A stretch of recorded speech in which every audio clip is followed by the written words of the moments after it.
Resurrection Fest TV.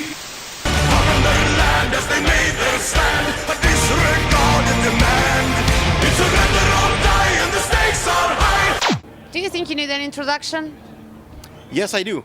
I don't think so. I'm here with Joakim, the frontman from Sabaton. Finally, Resurrection Fest. I'm so excited. Yes, I'm looking forward to it. It's going to be a lot of fun. I hope so. We were talking about before the camera turned on that the production. Like I saw you like 2 years ago, and I saw you a couple of months ago, and the production went like bigger. And you have actors performing on stage, and you have a tank, and you have so many things that in 2 years you've been a really like you grow up so quickly. Yeah, well, in Northern Europe we've had a bigger production a little bit while longer, but finally I'm so happy because now we can bring this everywhere, not only to Germany or Sweden and stuff like that. So today is going to be even more, I guess. We have flamethrowers and bombs and everything, so all in, all guns blazing. I'm so excited. I can't wait to see it. Can I go on stage to watch it? Yes, I think It's so. gonna be dangerous like Rammstein yesterday. If you are in the wrong place, it will be very dangerous. Trust me, I've lost hair too many times on that. Really? But it's occupational hazard. It's not too bad. You burn a few hairs and then... War injures. Yes, exactly. Okay, you know what? Last time I had a chance to interview Per, he told me something that got stuck in my mind. He said that he has ideas for 10,000 songs for Sabaton at least, and I was like, he might be exaggerating. And then after that we spoke, and he said, yeah, he confirmed it's over 10,000. How the hell is that?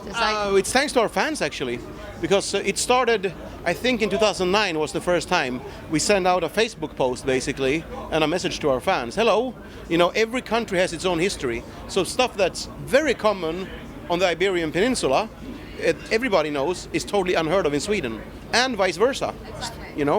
So we started asking people, if you've heard anything, a good story about a battle, about a person, anything, please let us know. And over the years, these mails have been coming. People have been giving us books on tour and stuff like that. So yes, we have over 10,000 ideas. Obviously not all in our heads at the same time. We're not Rain Man, But yes, we have. We save them all actually. And did you use any of these ideas in your latest album, which is The Last Stand? Yes. Let's say especially for The Last Stand, we had maybe 2 or something like that. But Heroes was, I guess, 50% or more. Wow. Coat of Arms, the album was also 50% or more. Wow, that's awesome. I mean, like, somehow you make the fans and the audience being part of this journey, of being a musician and being a band, and that's perfect. I think it's a great idea. Yeah, thanks. I mean, for us it was just a problem needed solving, because we love history, but we're not history professors. We're metalheads. I know. So I mean, history is a good interest for us, but we're not professionals, so we can't know the whole world's history. But since the world is so small these days, we can have everyone. It's easy, You see some communication. Yeah. And if somebody maybe knows something that we could never find in a book, they can just send us an email with a link, and we can start from there. It's interesting because each one of your albums is like a history lesson, one after the other one. And that brings me to another question, which is, you're from Sweden, and Sweden is known for being like the place, a factory of death metal and Viking metal, which is in a trend right now. And you guys go an opposite direction. Was it hard to get to the point that you are now, like doing this kind of music? You think if you were like Viking, drinking beer thing, you will get to this point earlier? Well, we do our share of beer drinking as well. I know. That's part of the rock and roll, baby. But I don't know. No, it was never about that for us. For us, I mean, when we started out, we would sing about any subject that could be riding a bike, drinking beer, all of those regular or normal subjects you would find in heavy metal. But it wasn't until we started singing about military history we thought, man, there are so many fantastic stories that are real, that are being forgotten. So why the fuck should we make up new ones?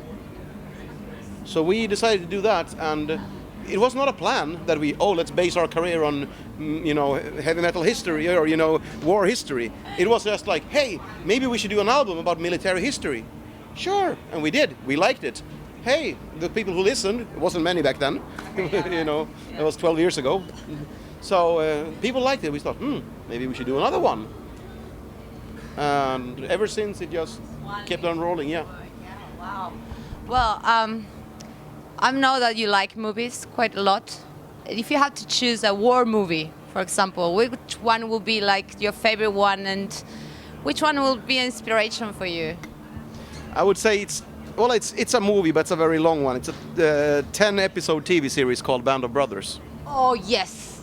It's technically not one movie, but that is a perfect marriage of what do you call it? Hollywood spice and reality. It's a true story what's being told, and the lives of these people. You can see the interviews. Most of these guys are dead by now. That's. Yeah. So I would say that one is probably number one for me. How many books you have? Because you might be reading and studying history quite a lot to write each one of your songs. I don't know. How, that's crazy. It's a crazy thing. We have a lot of books, several hundred, I would say. Some of them are, but I don't read all of them all the time because I have them there in case we decide to do a song. That you need to go for like some information and. I prefer to start out maybe with the internet or a documentary.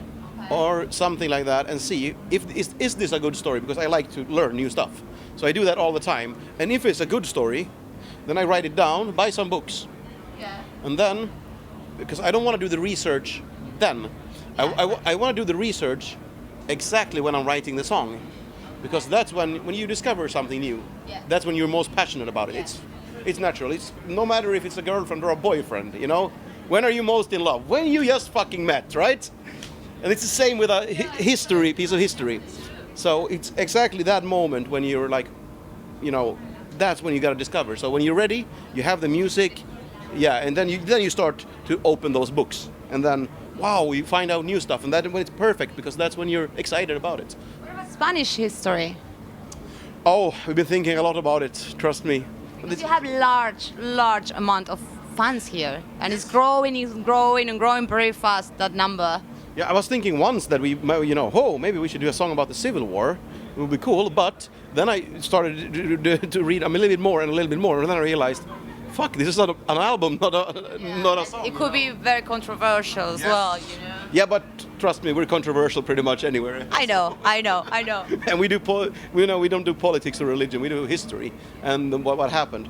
But no, there's so much, and also, go even further back into history and the colonization of the New World, Conquista, and man, there's a lot. That's tough, huh? That's a lot there. Yeah. South American history is quite, I guess we'd have to make two albums then, one from the Spanish side and one from the South American side. I understand now why you have like so many ideas. So we can say that we have Sabaton for a long time. We're gonna be listening your albums. Okay, and how would you see? How you see yourself in 10 years in Sabaton? How you see Sabaton in 10 years from here? I don't know, but inside 200 albums more. Yes. 200 albums in 10 years. Fuck, we gotta start writing now. Yeah. No, as long as we can still enjoy it and still, have fun. And as long as we can make a living out of it, I'm fine. Yeah. I don't give a fuck. It's, I was never in it for, some people are being honest, which is a good thing. Yeah, I started because I play guitar because I wanted girls. Some people wanted the fame, but I was always the nerd. I was always only into the music, Okay, but now you get the girls as well and everything, right? It has been a few in the time when I was single, yes. Okay, so last question. If you were not a musician, what would you be? And don't tell me a soldier or anything like that. Archaeologist, of course. Really? Yeah. Or a truck driver, I don't know. It's even... That's quite different. Yeah, but those are the only two options for me. I could be something where I work with my body, anything, cutting down trees, whatever it is. Okay. Use your body, move around, but leave your mind free. You can listen to an audiobook, learn something, study or whatever on that time. Or I want something that really needs my mind to focus. Okay. you know, like an archaeologist could be, or you know, scientist in any matter. That would work. But those two in between, I have no interest in whatsoever. I've tried a few jobs where some. Why? What did you do? Oh, I'd been everything from network engineer back in the days. So I studied audio engineering and. Well, it's related for what you're doing now. Yeah, and computers and electronics, stuff like that. Nothing about cutting trees, so.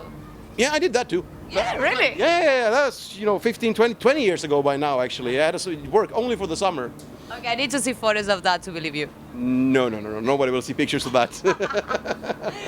Okay. Joking. Thank you so much. And I don't know, I hope you have a really good experience that you're playing here for the first time. And hopefully not the last one. Huh? I hope not. We're not. I guarantee. Anyway, this is Joakim from Sabaton. This is Shadia for Resurrection Fest TV.